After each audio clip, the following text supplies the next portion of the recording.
If you've ever dreamed of standing on one of the most dramatic viewpoints in the entire Southwest, today's hike is about to take you there.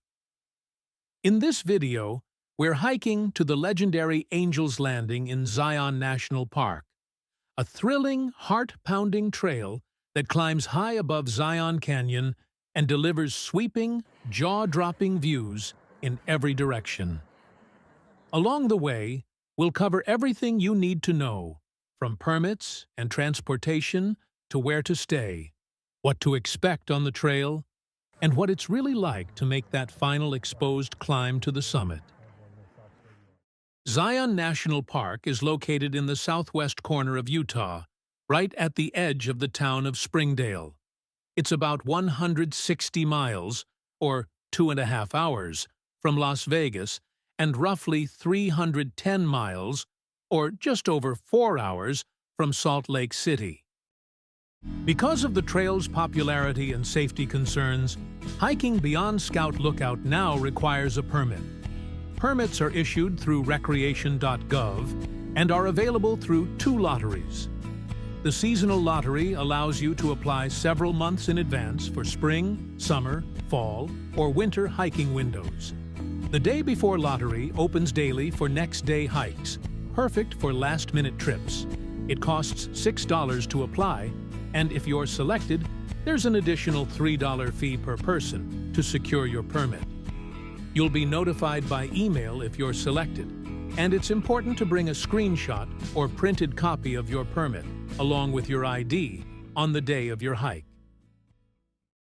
Springdale offers a wide range of hotels and vacation rentals just outside the park entrance, as well as a campground nearby. Inside the park, the Zion National Park Lodge is the only in-park lodging option. The lodge features hotel rooms, cozy cabins, and multiple dining options, and its central location makes it an ideal base camp for exploring Zion's most iconic hikes. During peak months, Zion Canyon Scenic Drive is closed to private vehicles unless you're staying at the lodge. Instead, visitors use the park's shuttle system to access most trailheads. Springdale also operates a free town shuttle that runs between parking areas and the park's pedestrian entrance. From there, you'll board the Zion Canyon Shuttle and ride to stop number 6, the Grotto, which is the trailhead for Angel's Landing. During winter months, the park shuttle does not operate, allowing visitors to drive directly to the trailhead, though parking is limited. For this trip, we stayed in one of the Zion Lodge cabins during New Year's. The cabin was warm, quiet, and perfectly positioned among towering sandstone cliffs and tall cottonwood trees. The lodge also offers dining options within walking distance, making it incredibly convenient after a long day on the trail. One of the best parts of staying here is proximity. Instead of taking the shuttle, we walked the scenic Grotto Trail directly from the lodge to the Angel's Landing trailhead. Angel's Landing is a strenuous out-and-back hike covering just under 5.5 miles round trip, with an elevation gain of about 1,378 feet. Most hikers take around 3 hours to complete the hike, though that can vary depending on crowds and trail conditions.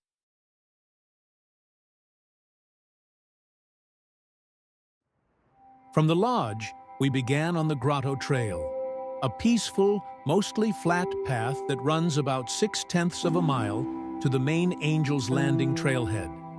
It's an easy, scenic warm-up walk that winds through cottonwoods and canyon walls.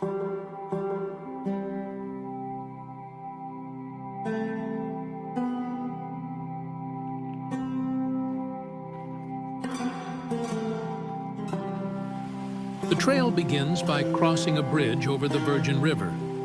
Here, the surface is packed dirt, and the trail stays mostly flat as it follows the river for the first third of a mile.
Soon, the trail becomes paved and begins a long, steep series of switchbacks. Over the next mile, the grade ranges from 11 to 28%, climbing about 615 feet. This is where the elevation gain really starts to make itself known.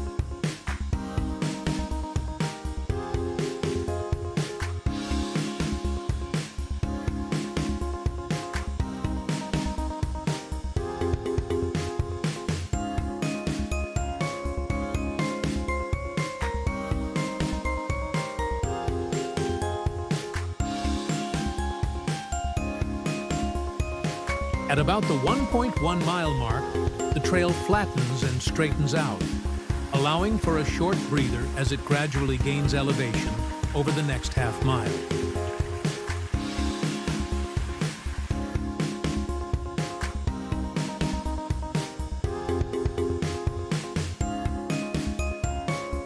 At roughly 1.6 miles, you'll reach the famous Walter's Wiggles, 21 tight, zigzagging switchbacks carved into a steep cliff face in the 1920s by Zion's first superintendent, Walter Ruish. These switchbacks are shorter, but noticeably steeper, and lead directly to Scout Lookout.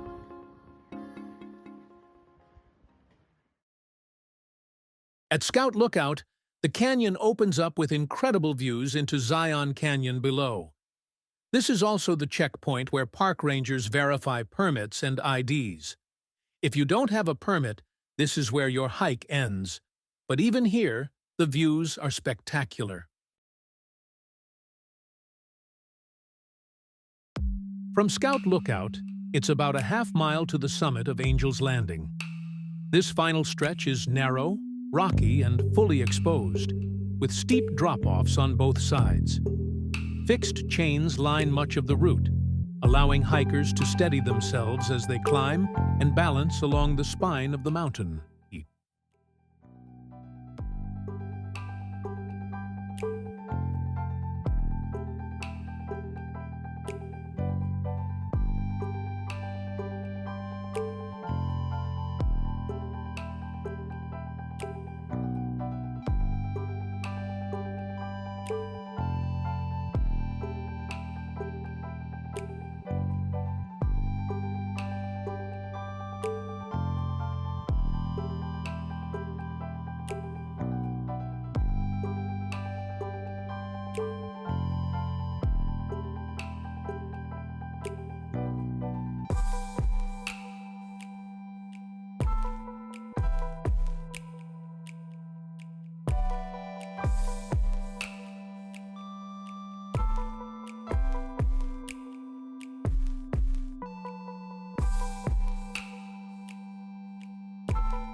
Reaching the summit rewards you with breathtaking 360-degree views of Zion Canyon, sheer sandstone cliffs, winding rivers, and endless desert horizons stretching in every direction.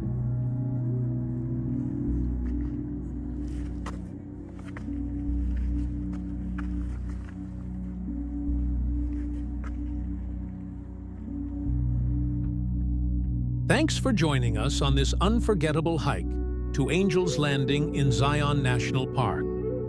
From peaceful riverside paths to adrenaline-pumping cliffside climbs, this trail truly delivers one of the most iconic hiking experiences in the Southwest. If you enjoyed this guide, don't forget to like, subscribe, and share, and we'll see you on the next trail.